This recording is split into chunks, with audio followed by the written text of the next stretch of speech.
Warning: this content discusses sexual abuse and assault against a child. Viewer discretion is advised. 70% of reported sexual assaults happen to children 17 and younger. Of those, around 90% know their accuser. The remaining 10% is perpetrated by strangers. This is one of those stories. On April 8, 2009, 8-year-old Tori Stafford went missing on her way home from school in Woodstock, Ontario. Security footage would show her walking down the street with an unidentified woman, quickly taking this from a missing persons investigation to an abduction. 3 months later, her body was discovered 80 miles from her home. This is her story, and it's a difficult one to tell.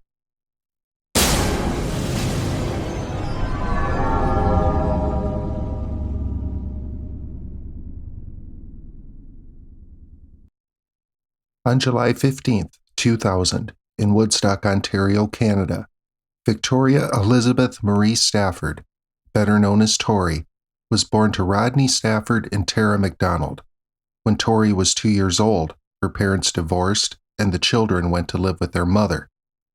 Tori was known as having boundless energy, but she was also an ordinary 8-year-old who liked playing outside and spending time with her family and friends. Her mother described her as a, quote, drama queen who loved lip gloss, unquote, and loved Disney princesses and Hannah Montana. On the morning of April 8, 2009, Tori's grandmother, Linda Winters, walked Tori and her brother to the Oliver Stevens Public School in Woodstock, only about 3 blocks from the home. At around 3:30 p.m., she was supposed to walk home with her brother, Darren, who was 2 years older, and then get ready to go over to her father's house. Around 4 p.m., Rodney called his ex-wife to say he was running a little late but would be over to pick Tori up. Tara said that was fine since Tori wasn't home from school yet. Usually, the grandmother would meet the kids outside the school every day and walk them back to their house. But, for some reason, on this day, Tara asked her mother not to. Darren was supposed to walk with Tori, but he decided to go with a friend to their house, which was right by the school, within eyeshot. And when Darren got back to meet up with Tori, she was gone. Assuming she already started walking home, Darren headed home as well. But when Darren got there, Tori wasn't. So young Darren told his mother he was going to look for his sister, grabbed his bicycle, and rode around searching. But Tara McDonald didn't call the police. In fact, she didn't even seem that worried. Allegedly, she was addicted to OxyContin and she was under the influence. She would stay home and not start calling around the neighborhood until between 5:30 and 6 o'clock. She would later testify in court that she figured Tori stopped by a friend's house and that she didn't want to alert or deal with the police while she was high. It wasn't until 6:04 p.m. that the grandmother, Linda Winters, filed a missing persons report. She went right to the police station as soon as she found out Tori was missing. By that time, Tori had been missing for over 2 hours. Police, who were treating the case as a missing person, did not immediately issue an Amber Alert, but instead started a ground search of the area. But this all changed when security school footage showed Tori walking down Fife Avenue with an unidentified woman at about 3:30 p.m. Tori didn't seem scared or uncomfortable, and this woman looked a lot like Tara McDonald, Tori's mom. The fact that it took over 2 hours for Tara to make any attempt to try to find her daughter threw up all sorts of red flags for the police. Plus, since Tara resembled the woman in the security footage, they began looking at her as a potential suspect. Police would interview Tara McDonald on 5 separate occasions and give her a polygraph test, which she stormed out of. She told investigators that this could be related to a drug deal gone bad, and they were wasting everyone's time by looking at her when they should be out looking for her daughter.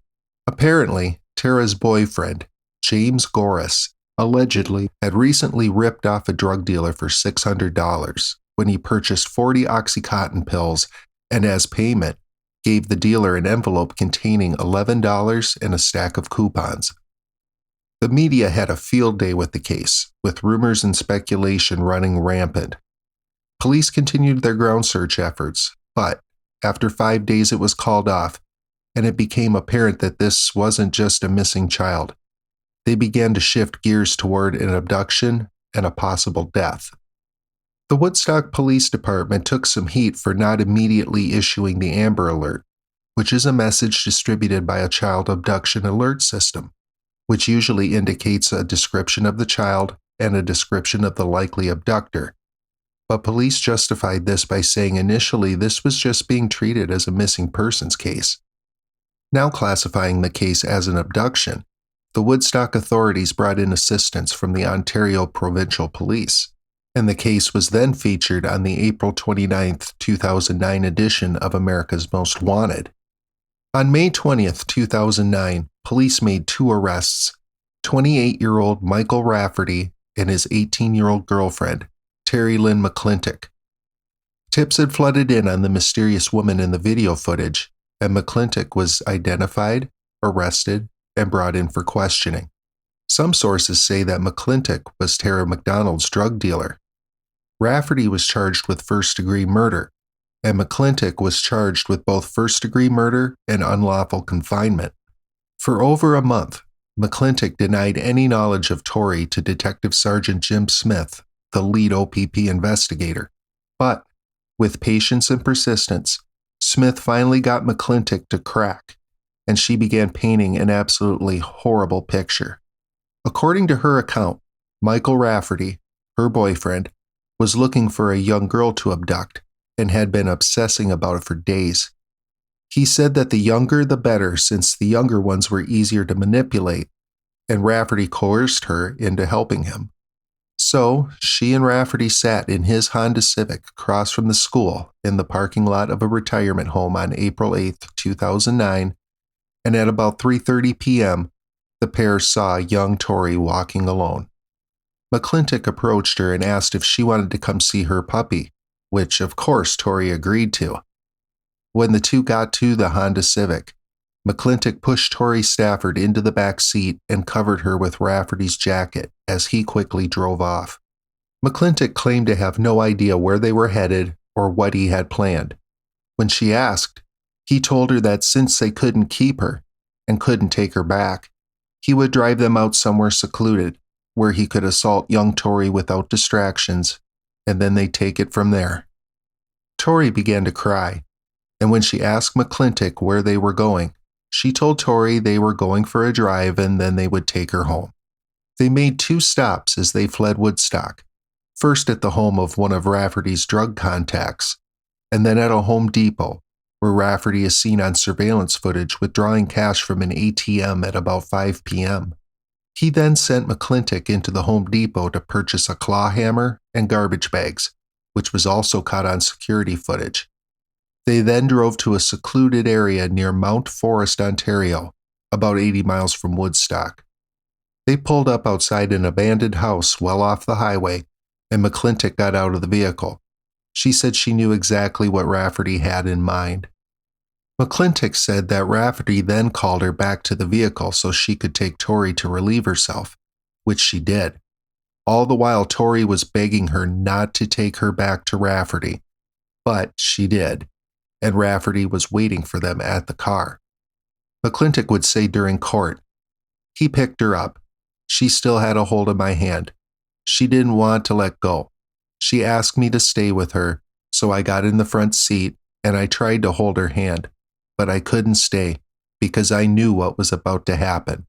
I couldn't be there for that." But McClintic couldn't give investigators the exact location of Tori's body. Meanwhile, even though police had told Tori's family about McClintic's confession, they still clung to hope that she was somehow still alive and would be found and returned to them, especially her brother Darren. On July 19, 2009, OPP lead investigator Detective Sergeant Jim Smith, while driving to Woodstock, just happened to remember that Michael Rafferty's cell phone had pinged in the general area he was in and figured, since he was there, why not check things out? Before long, he came across an abandoned house set far back from the highway.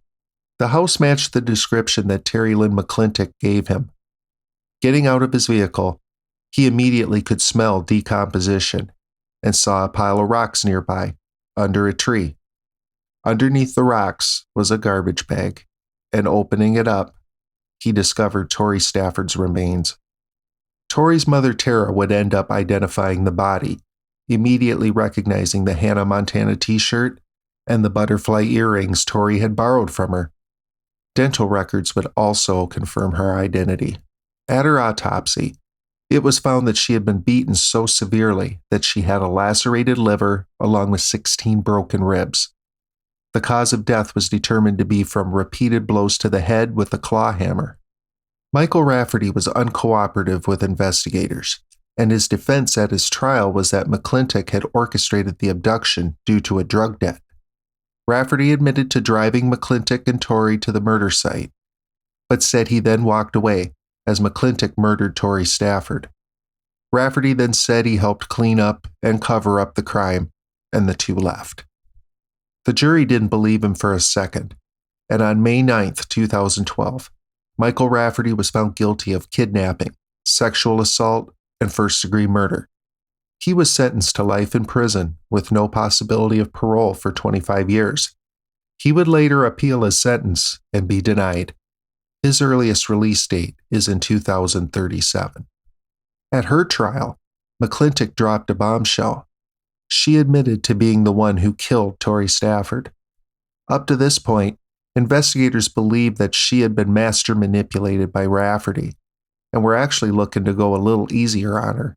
She testified that after leaving the car and walking a short distance away while Rafferty was assaulting Tori, she said that poor Tori's screams caused her to have a flashback of her own traumatic childhood, and she snapped.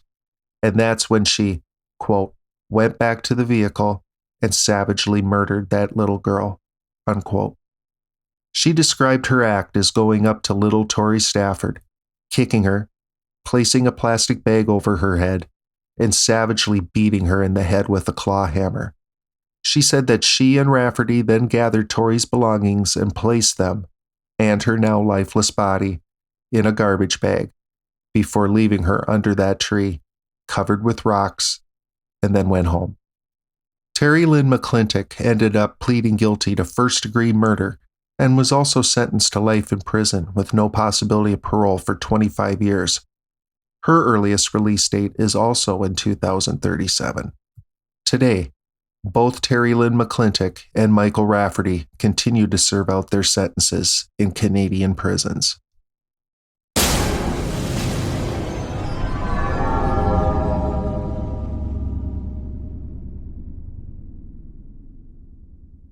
So, that's going to do it for this episode of the Shelldrake Files. If you enjoyed the video and this is the kind of thing you're into, hit that like button and make sure you subscribe and turn on all notifications so you don't miss any of our weekly uploads. So, from all of us here at the Shelldrake Files, thank you for watching, and we'll catch you next time.